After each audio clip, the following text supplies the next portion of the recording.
the solution.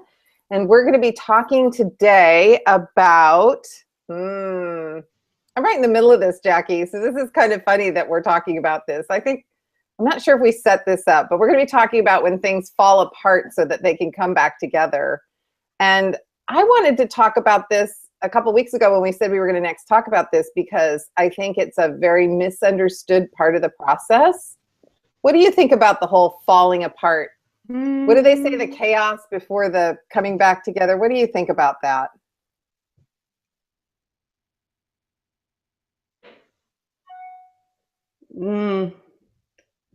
I didn't get a word of that.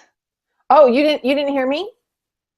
Oh, now I can hear you. It's fine. Oh, okay. So I was saying that a couple weeks ago when we talked about this, I didn't know that this is what was going to happen, but I wanted to talk about this part in the change process. Some people say you have to break down to break through, and I'm not sure I buy that. In fact, I know I don't. But I wanted to talk about it because there definitely is, we've talked about the discomfort and resistance, and sometimes there can be some chaos, or there can be some coming apart. Things can come apart and get messy. In fact, I heard another teacher speaking yesterday about being willing to have your life get a little messy. And so I thought it would be good to talk just a little bit about this, because I think it's a piece of the change process that people don't really understand. So I thought I'd just open it up by saying, what do you think about the whole falling apart to come back together?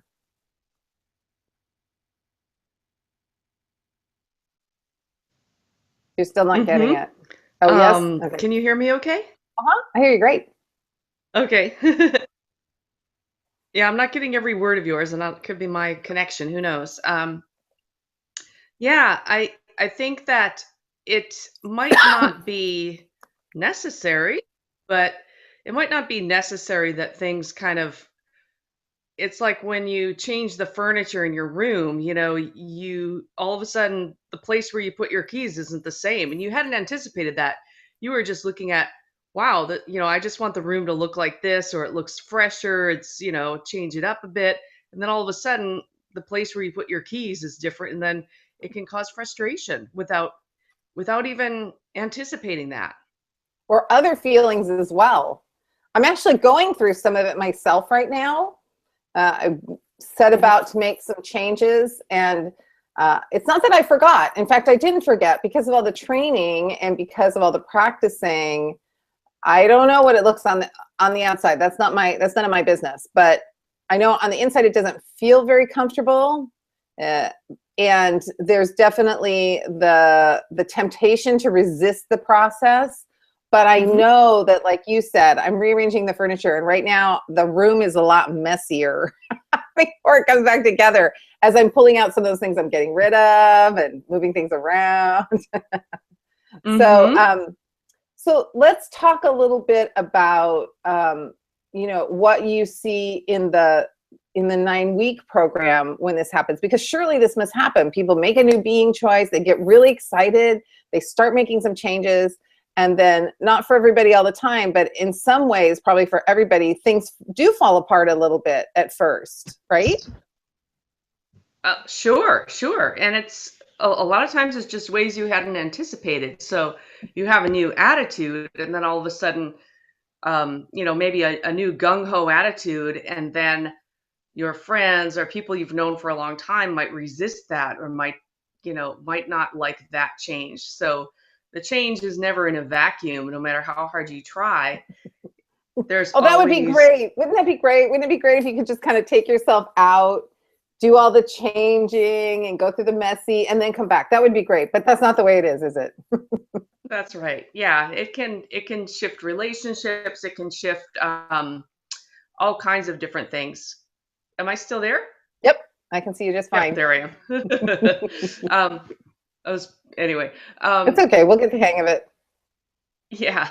But yeah, there are certain things that when things start shifting around, you think, well, this isn't working, or I hadn't anticipated that change. And so there's certain ways, certain things that could maybe coax you back into the box and say, well, this didn't work, or I stirred up changes that I hadn't anticipated, and now I don't know how to deal with those.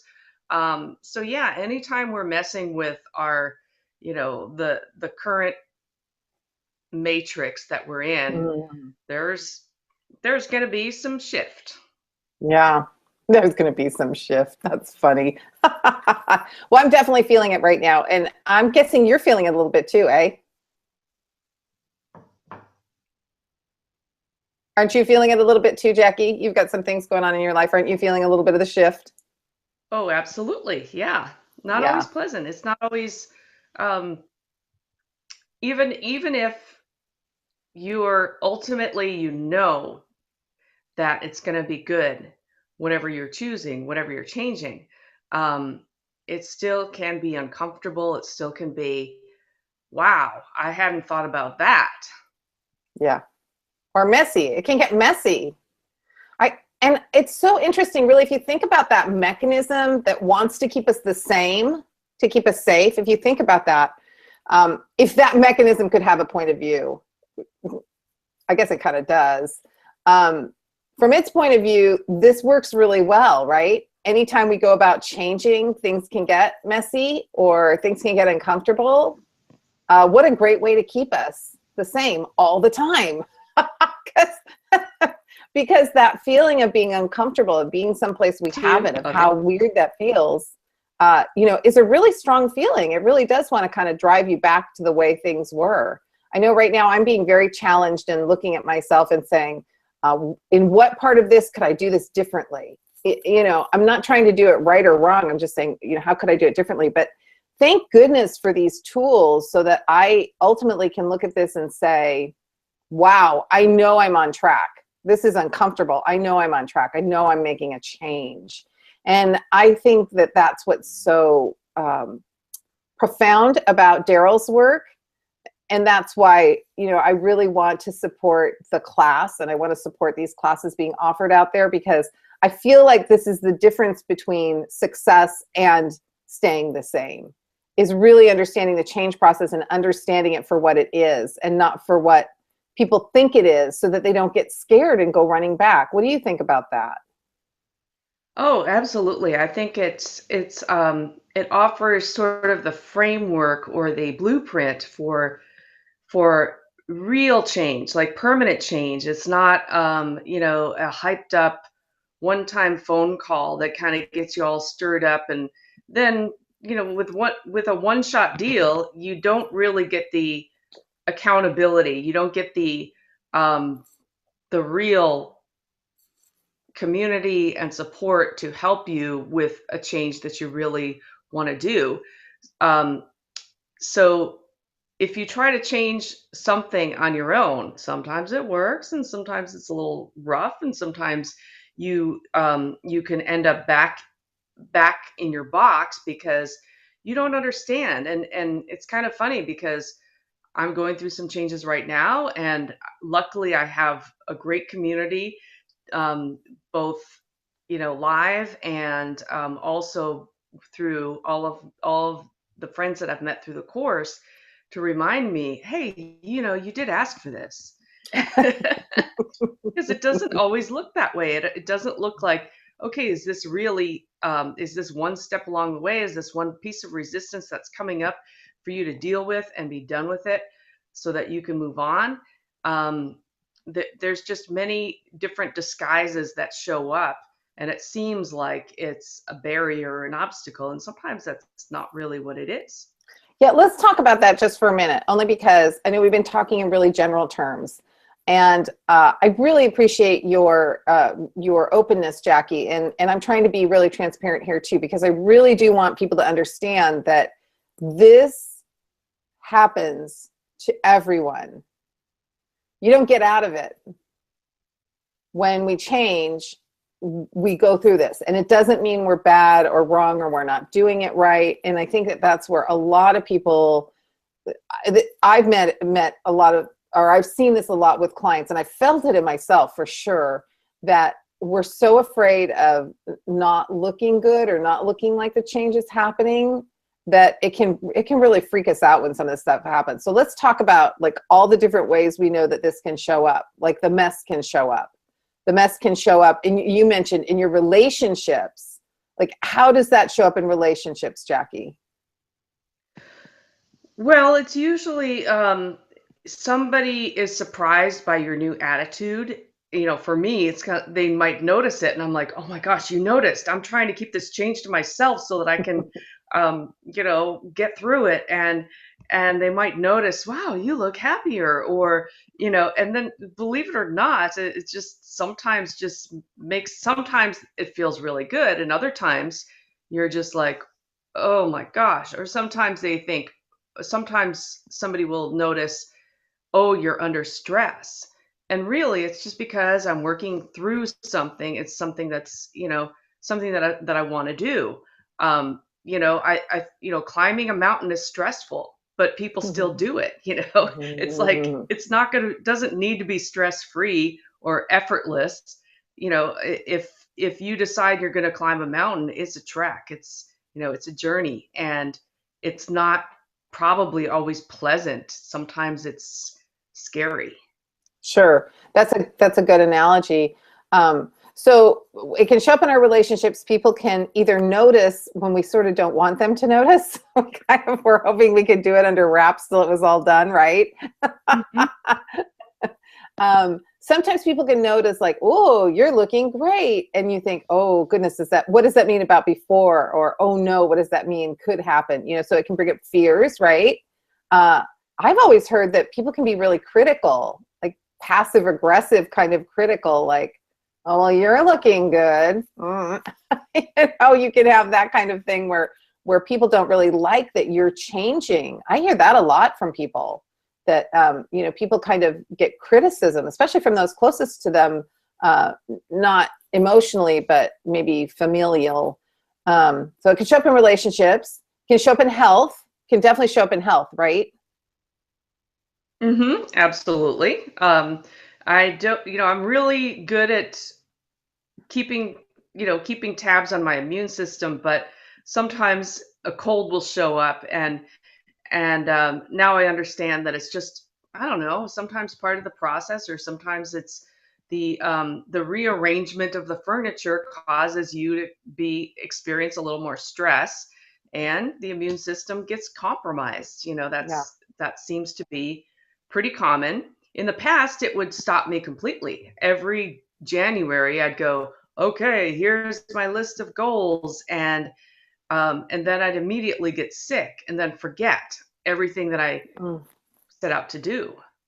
Um, the other thing that can happen is, I know that I end up getting sort of unsolicited advice if I decide, okay, this is what, if I tell people, oh, okay, I'm going to grow my business this much. Well, you've got to do this, you've got to do that. And then you just start, the energy just starts going, oh my gosh. So we check that under the relationships. What can show up in your relationships or emotionally is unsolicited advice. That could be an indicator that you're on the right path, Jackie. When people give you Right. unsolicited advice, that means you're in the change process.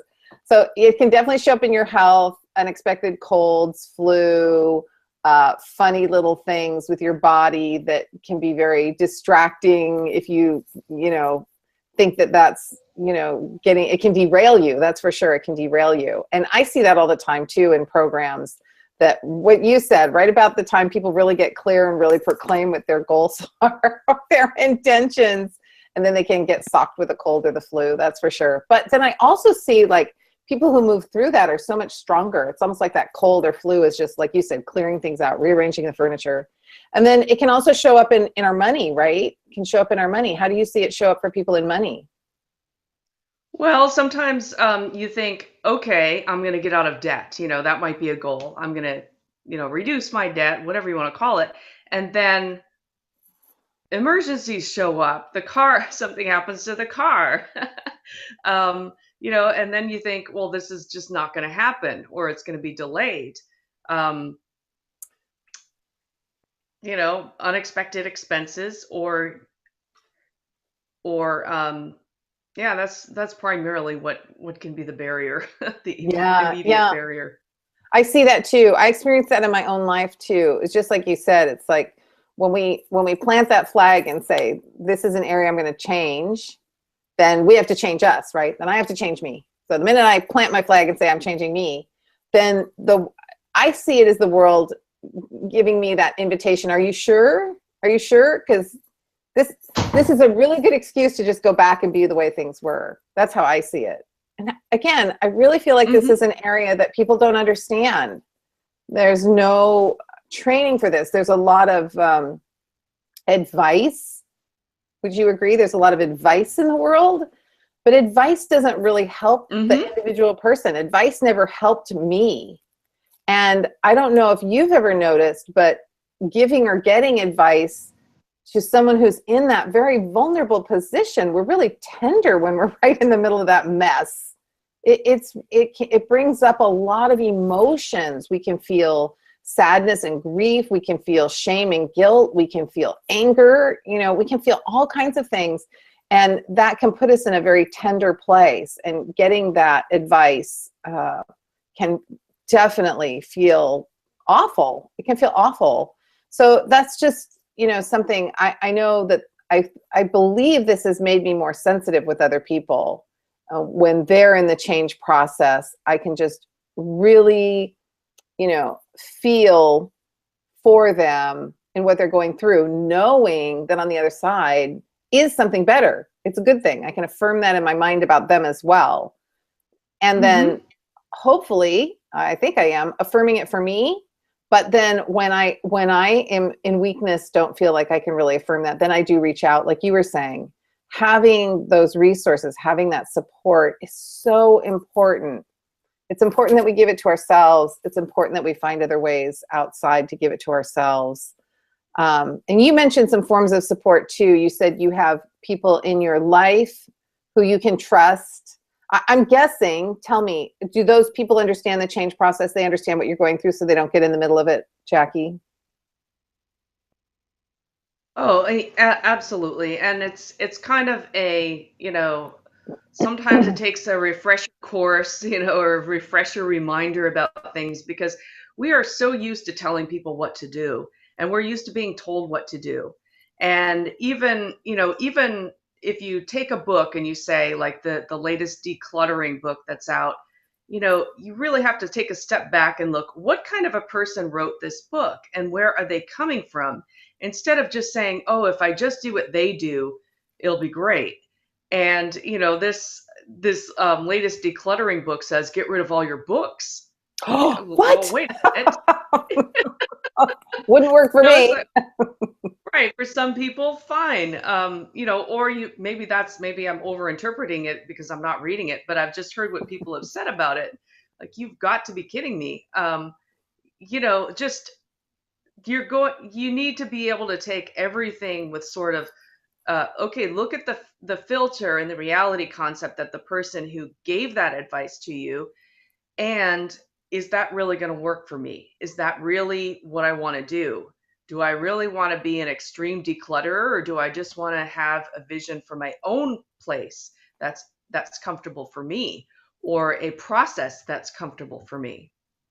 Yeah, that's another great example about something that totally wouldn't work for one person, totally would work for another person, and may or may not in part work for someone else.